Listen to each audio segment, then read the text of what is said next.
নমস্কাৰ আজি 28 আগষ্ট অসমৰ লগতে ভাৰতৰ বিভিন্ন প্ৰান্তৰ পৰা ৰাতিপুৱাৰ 7টাকৈ গুৰুত্বপূৰ্ণ খবৰ আপোনালোকৰ বাবে লৈ আহিছো এনে ধৰণৰ খবৰসমূহ চাই থাকিবৰ কাৰণে চেনেলটো সাবস্ক্ৰাইব কৰি ভিডিঅ'টোত এটা লাইক কৰি দিব এই মুহূৰ্তত জনা গুৰুত্বপূৰ্ণ খবৰ অসমত মিয়াক খেদিব নোৱাৰে অসমৰ পৰা মিয়াক কেতিয়াও খেদিব নোৱাৰে গুৱাহাটী মহানগৰীত এবাৰ এআইইউডিএফে উত্তাল প্ৰতিবাদ সাব্যস্ত কৰিছে জনাই আছো ৰাতিপুৱাৰ এটা অত্যন্ত গুৰুত্বপূৰ্ণ খবৰ অসমৰ পৰা মিয়াক খেদাৰ সাহস কাৰো নাই এই মন্তব্য এআইইউডিএফে প্ৰতিবাদ সাব্যস্ত কৰিছে আৰু কয় যে অসমৰ পৰা মিয়াক খেদাৰ সাহস কাৰো হোৱা নাই অসমৰ মিয়া ইমান দুৰ্বল নহয় লাচিত খেনাই খেদিব নোৱাৰে মিয়া অসমত জনম ধৰি আছে মিয়া খদাই থাকিব বুলি হুংকাৰ এবাৰ এআইইউডিএফৰ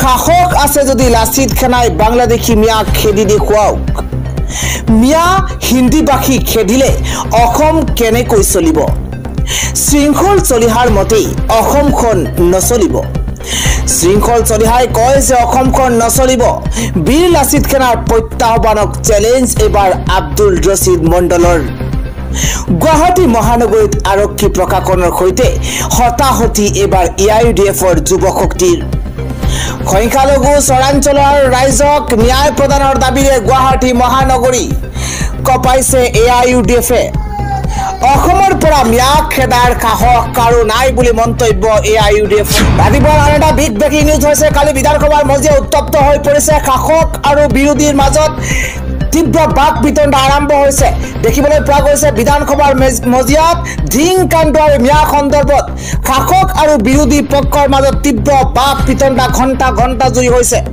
শাসক আৰু বিৰোধী পক্ষৰ মাজত কি সদনত কি হৈছে তাৰ প্ৰতিটো তথ্য এই মুহূৰ্তত লৈ অহাৰ চেষ্টা কৰিছো আমি জনাই আছো ডাঙৰ খবৰ বিধানসভাত মুখ্যমন্ত্ৰী ডক্টৰ হিমন্ত বিশ্ব শৰ্মাই 11টাকৈ ডাঙৰ মন্তব্য কৰিছে অসমত বিভিন্ন ভাষা ভাষী বিভিন্ন জনগোষ্ঠীৰ লোক আছে এই মন্তব্য হিমন্ত বিশ্ব শৰ্মাৰ কেৱল কিমানেই নহয় বিপদত যিকোনো জনগোষ্ঠী পৰিব পাৰে এই জনগোষ্ঠী বিলাকৰ ওপৰত জপিয়াই পৰাটো সঠিক নহয় বুলি মন্তব্য হিমন্ত বিশ্ব শৰ্মাৰ কেৱল কিমানেই নহয় ৰকিবুল ইছলাম দেৱব্ৰত শইকীয়া নামনিৰ পৰা উজনিলৈ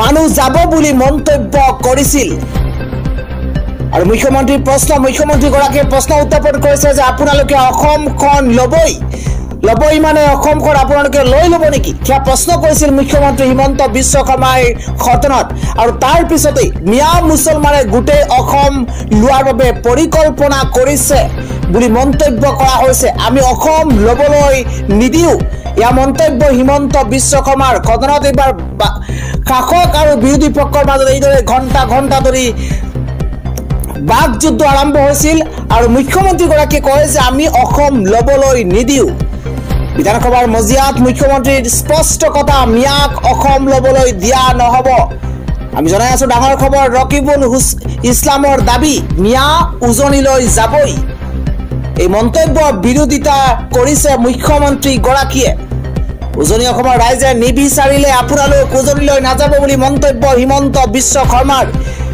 জেদ কৰি উজনি নাইবা বিটিআৰলৈ নাযাবলৈ হাত জোৰ কৰিছে মুখ্যমন্ত্ৰী হিমন্ত বিশ্ব শৰ্মাই অসমীয়া মানুহে নিবিচাৰিলে জোৰ কৰি সেই অঞ্চললৈ নাযাব বুলি আহ্বান জনাইছে মুখ্যমন্ত্ৰীগৰাকীয়ে উজনিৰ মানুহ ইচ্ছাৰ বিৰুদ্ধে জোৰ কৰি গলে নিৰাপত্তা নাপাব ঢিঙৰ নিচিনা অঞ্চল হিন্দুৱে বসবাস কৰা অঞ্চল আছিল আৰু এই অঞ্চলত অপৰাধ আৰম্ভ হোৱাৰ পিছতেই হিন্দুৰ পলায়ন আৰম্ভ হয় সেইসকলক গাঁও এৰি নাযাবলৈ প্ৰতিশ্ৰুতি নিদিয়ে সেই অঞ্চলৰ জনপ্ৰতিনিধিসকলে 1951 চনৰ পৰা সলনি হৈছে ঢিঙৰ জনসংখ্যাৰ গাঁথনি আৰু 1951 চনত ঢিঙত বহু হিন্দু লোক আছিল এই জনসংখ্যা এতিয়া পৰিৱৰ্তন হৈছে বৰপেটাত এখন স্মশানত একাংশ লোকে তলা মাৰি দিছে কিন্তু সেই স্থানলৈ নগল এগৰাকীও বিধায়ক বৰপেটাৰ জিলাত এটা সময়ত হিন্দু 70% আৰু মুছলমান 30% আছিল কিন্তু এতিয়া মুছলমান 70% আৰু হিন্দু 30% হ'ল বৰপেটা ডুগুৰিত হিন্দু লোকৰ ওপৰত অত্যাচাৰ হলে মুছলমান লোকে নিৰাপত্তা দিব লাগে। বিগত 4 মাহত বৰপেটা ডুগুৰিত এনে বহু ঘটনা সংঘটিত হৈছে। মন্ত্ৰী জয়ন্ত মল্ল বৰুৱাক সেই স্থানলৈ পঠিওৱা হয়, কিন্তু এগৰাকী স্থানীয় বিধায়ক সেই স্থানলৈ নগ'ল।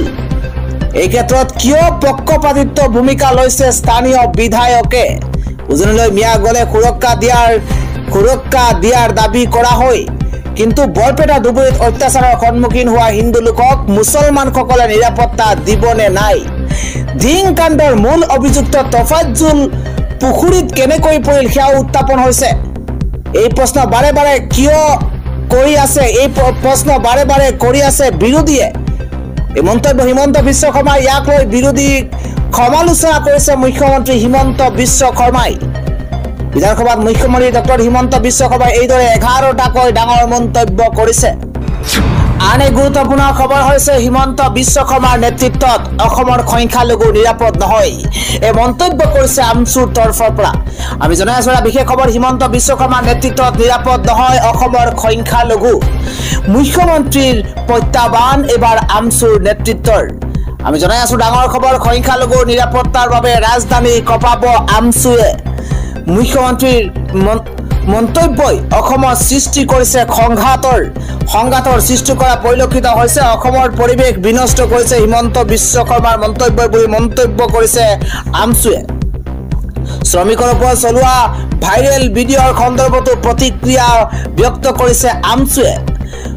গোৱালপাৰা বৰপেটাৰ পৰা শিৱসাগৰ বিজেপি সভাপতিৰ নেতৃত্বত লৈ যোৱা হৈছিল শ্ৰমিকসকলক, আৰু শ্ৰমিকসকলক এতিয়াও দিবলৈ বাকী আছে 15 লাখ টকা।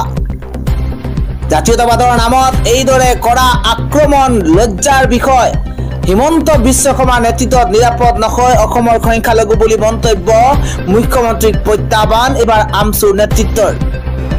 ৰাতিপুৱাৰ পৰৱৰ্তী আন এক গুৰুত্বপূৰ্ণ খবৰ হৈছে মধ্য অসমত সংখ্যালঘুৰ মাছ ব্যৱসায় বন্ধৰ সকিয়নি এবাৰ বীৰ লাচিত সেনাৰ। আমি জনাই আছো ডাঙৰ খবৰ, ৰাজ্যবাসীৰ কাৰণে এটা ডাঙৰ খবৰ জনোৱাৰ চেষ্টা কৰিছো। উজনিত মাছ নিদিলে মধ্য অসমত বিশেষ সম্প্ৰদায়ৰ মাছৰ ব্যৱসায় বন্ধ কৰাৰ হুংকাৰ এবাৰ বীৰ লাচিত সেনাৰ। ডাঙৰ খবৰ জনোৱাৰ চেষ্টা কৰিছো। উজনিৰ খিলঞ্জীয়াৰ বিৰুদ্ধে গলে বিপদ নিশ্চিত সংখ্যালঘুৰ। মীন পালক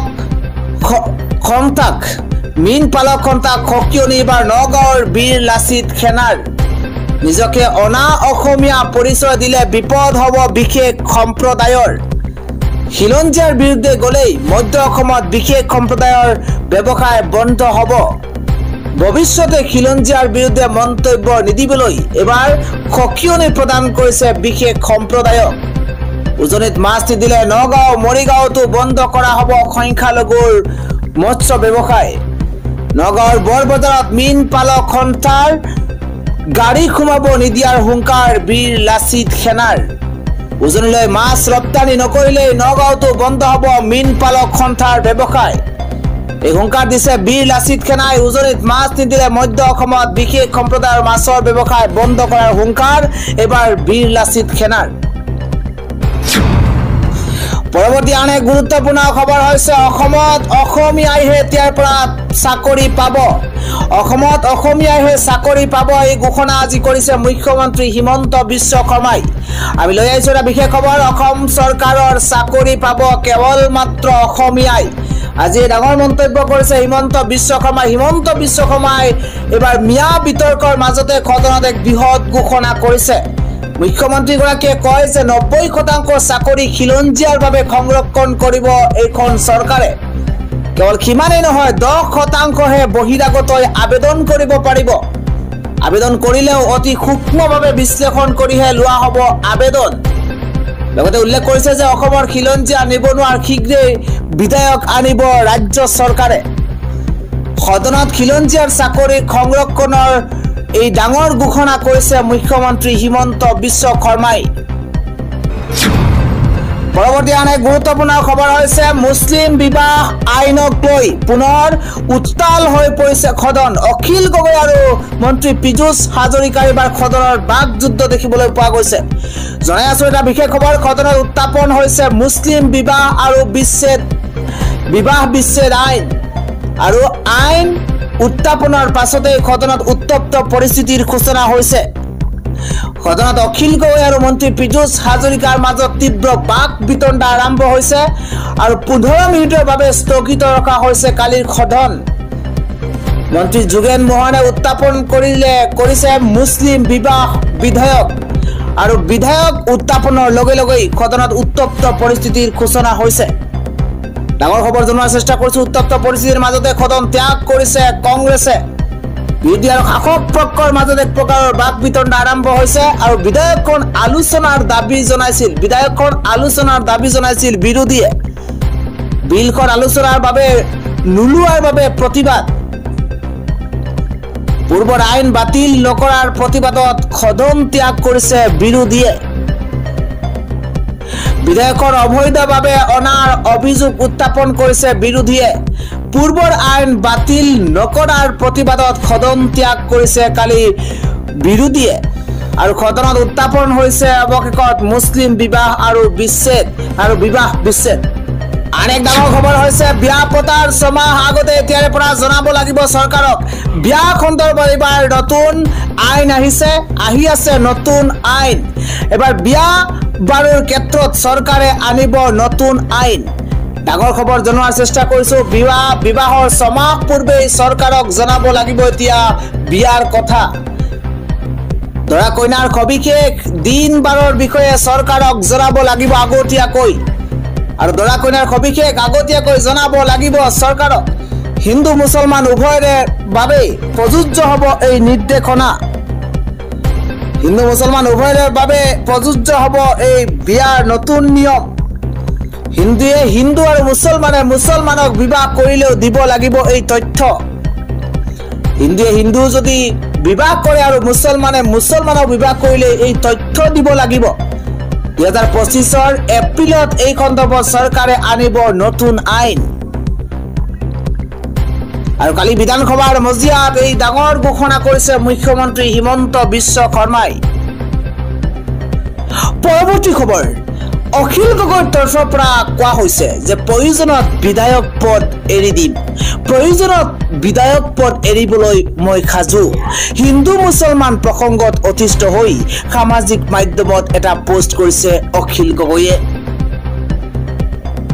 পৰৱৰ্তী আন এক গুৰুত্বপূৰ্ণ খবৰ হৈছে মুখ্যমন্ত্ৰী ডক্টৰ হিমন্ত বিশ্ব শৰ্মাৰ সাম্প্ৰদায়িক তথা অসাংবিধানিক বক্তব্যৰ লগতে নিজকে পগৰা কুকুৰৰ লগত ৰিজাই জনপ্ৰতিনিধি হিচাপে নিজৰ মৰ্যাদা হাৰি কৰা বিষয়টোত উদ্বেগ প্ৰকাশ কৰি বিৰোধী ঐক্য মঞ্চই মুখ্যমন্ত্ৰীজনক বৰখাস্ত কৰিবলৈ ৰাজ্যপাল আৰু ৰাষ্ট্ৰপতিৰ ওচৰত দাবী জনাইছে। সাম্প্ৰদায়িক সংঘৰ্ষ লগাবৰ বাবে মুখ্যমন্ত্ৰীজনে বিধানসভাৰ বাহিৰে ভিতৰে যি সাম্প্ৰদায়িক বক্তব্য আগবঢ়াই আছে তাৰ বিৰুদ্ধে আইনী ব্যৱস্থা গ্ৰহণ কৰিবৰ বাবে অহা 28 আগষ্টত দিছপুৰ থানাত বিৰোধী ঐক্য মঞ্চই এক গোচৰ ৰুজু কৰিব।